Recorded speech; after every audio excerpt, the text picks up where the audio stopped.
अभी सुन रहे हैं कमलेश रसीला के आवाज में।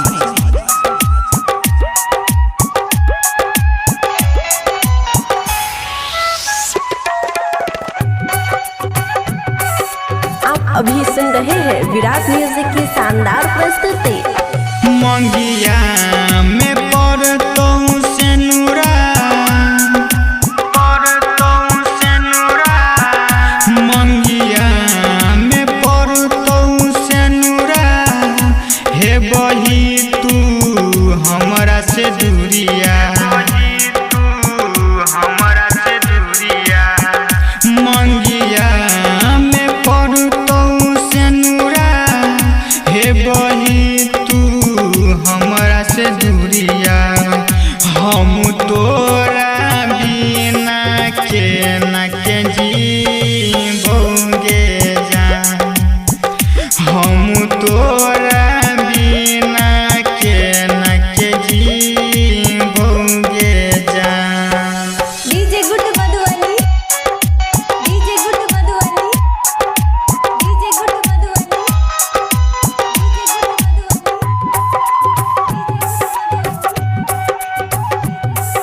आप अभी सुन रहे हैं विराट म्यूजिक की शानदार प्रस्तुति।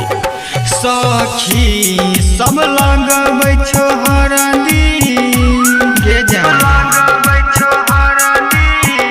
सखी सब लगबै छो हरदी, केना बन गेलहिनी दरदी, सखी सब लगबै छो हरदी, केना बन गेलहिनी दरदी।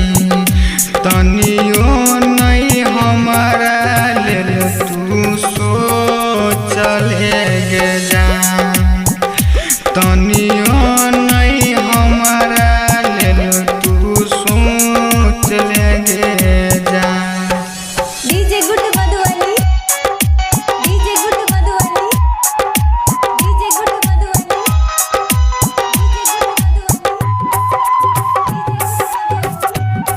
आप अभी सुन रहे हैं कमलेश रसीला को।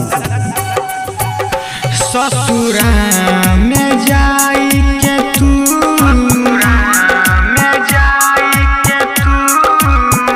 ससुरा में जाई के तू, कमलेश के जई है गे भूल,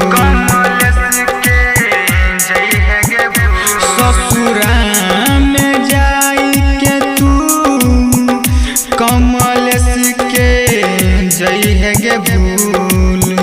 सोनू मुस्कान के संगे रही है गे जान, तोरा बिना के न के अब हम जीबोगे जान। Virat music digital recording studio Yamuna Nagar Jagadhri.